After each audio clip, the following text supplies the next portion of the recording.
Aujourd'hui, je vais vous présenter une œuvre maîtresse de la Beaverbrook Art Gallery. C'est la Fontaine d'Indolence de Turner.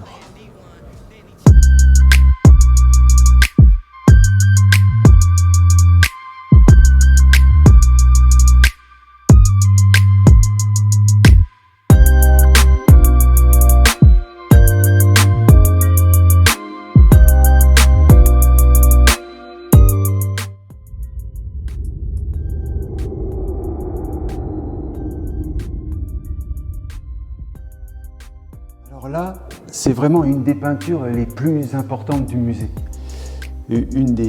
Vraiment une des plus grandes peintures du musée par Turner. Turner, c'est aussi vraiment un grand artiste qui est beaucoup connu. Ça s'appelle la Fontaine d'Indolence, mais on croirait plutôt la Fontaine de Jouvence. Et tout de suite, ce qui plaît dans ce tableau, tout de suite, moi personnellement, ce que ça me fait, c'est qu'on a l'impression d'un tableau intemporel. On dirait que ça représente l'être humain dans ce qu'il a été, ce qu'il est, ce qui sera, l'être humain intemporel, quoi. En fait, on a l'impression qu'on a une vision de l'éternité. C'est vraiment le premier effet que ça me fait, quoi. On dirait que ça résume en une image, tout l'être humain est résumé. Il est là, assis, à attendre sa destinée. Quelque part, c'est ça que ça m'évoque. S'il fallait dire en une image, résumer l'être humain, tac, la Fontaine d'Indolence de Turner. Pour moi, à mon avis. Pourquoi ? Parce qu'on voit bien un paysage humain, gréco-humain, égypto-humain, on ne sait pas trop. En tout cas humain, intemporellement humain. On voit une fontaine qui évoque la vie, l'eau, la vie, quoi, la vie, l'infini de la vie. Des humains qui s'amusent dans la fontaine. En fait, c'est le but certainement des humains sur la Terre, c'est de profiter du temps qui passe, de réfléchir sans jamais rien vraiment comprendre à tout ce qui leur est arrivé, du début des temps jusqu'à la fin de l'éternité, de leur éternité. Et puis donc tout ça dans une sorte de couleur douce, tout le temps assez doux, quoi. Des bleus doux, des verts doux, des bruns très doux.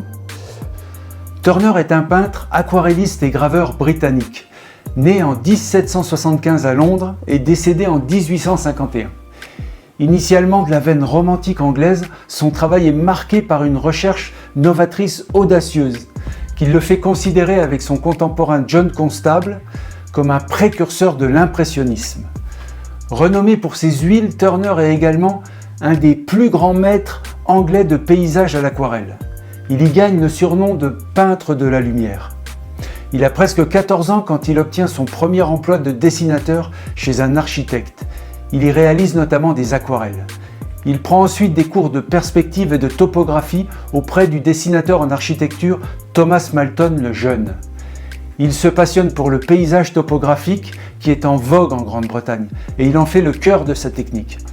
À 14 ans, il entre à l'école de la Royal Academy.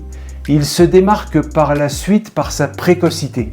Ses tableaux, paysages et marines d'Angleterre permettent à Turner d'obtenir rapidement une grande réputation et donc une consécration.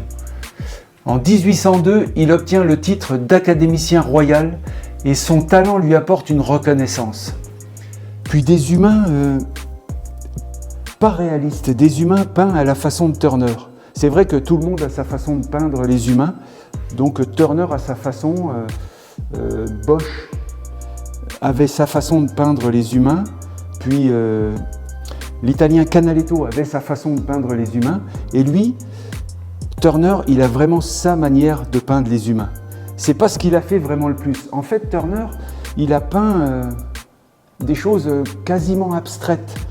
Et on pourrait dire qu'il est au tout début de l'impressionniste. Moi, j'ai toujours pensé que c'était le premier impressionniste. Ça, c'est une idée qui n'est pas toujours partagée, mais moi, j'ai toujours vu sa peinture comme des petites touches de peinture qui évoquent la vie.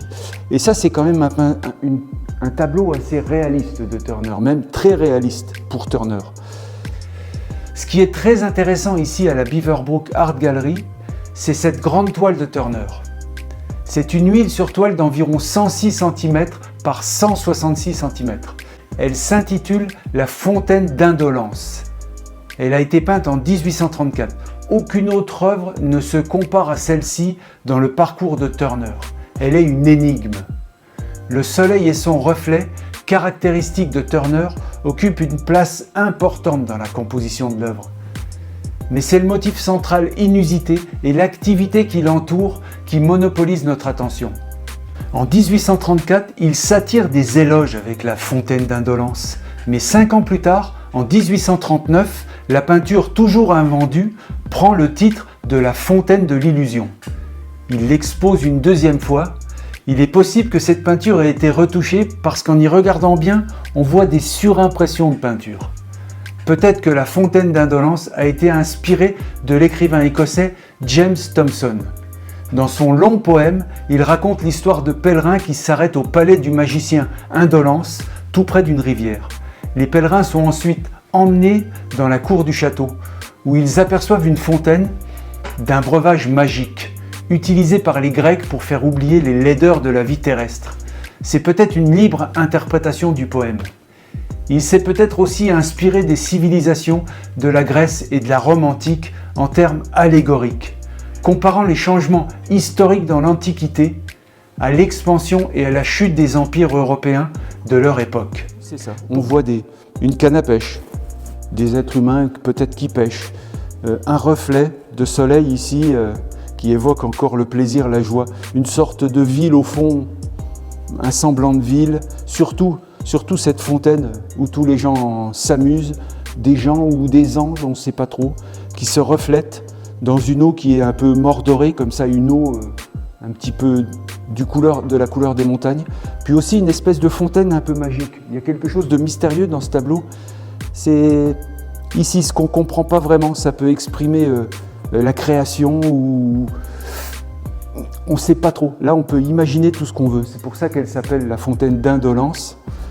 En même temps, on dirait qu'il y a un peu des anges qui s'envolent ou qui sont propulsés par l'eau. Ça reste réaliste, mais onirique un peu. C'est un peu comme un rêve. Puis des paysages pas tellement situés sur Terre, plutôt gréco quelque chose, mais pas tellement situés. Et beaucoup d'êtres humains par ici qui passent du temps. Enfin, ce qui est sûr, c'est que ça n'a pas l'air d'être la guerre, ça a plutôt l'air d'être le paradis terrestre. J'adore cette peinture, j'adore vraiment cette peinture. Ici, on voit au premier plan quelqu'un encore qui rêve, qui se repose. C'est peut-être le pêcheur qui attend que ça se pêche tout seul. Puis ici, des gens qui ont l'air de se courtiser, de s'aimer ou de se raconter des histoires. Tous les gens qui s'amusent, des paysages, belle peinture, la Fontaine d'Indolence, Turner. Pour moi, cette peinture évoque la délicatesse et la fragilité de la nature et de la civilisation qui cohabitent harmonieusement. C'est un paysage vivant. L'apparence de la fontaine de Turner fait peut-être écho à d'autres fontaines que d'autres peintres ont fait avant lui. L'œuvre regorge de détails fascinants. Turner est un artiste qui a produit plus de 550 peintures à l'huile, 2000 aquarelles et 30 000 œuvres sur papier, sous la forme de dessins ou d'esquisses. Même si je suis peintre, j'ai besoin parfois de partir en pèlerinage dans les musées pour me ressourcer auprès des maîtres et des grands maîtres, mais aussi voir tout ce qui se fait autant que se peut dans les arts. Pour connaître les techniques, les mouvements artistiques, les différentes façons de représenter la réalité ou l'imaginaire, les musées sont les meilleures écoles pour apprendre. J'espère que cette capsule vous a plu. Ne manquez pas de suivre cette série sur les œuvres de la Beaverbrook Art Gallery à Fredericton, au Nouveau-Brunswick. Merci de me suivre, à bientôt et bonne peinture.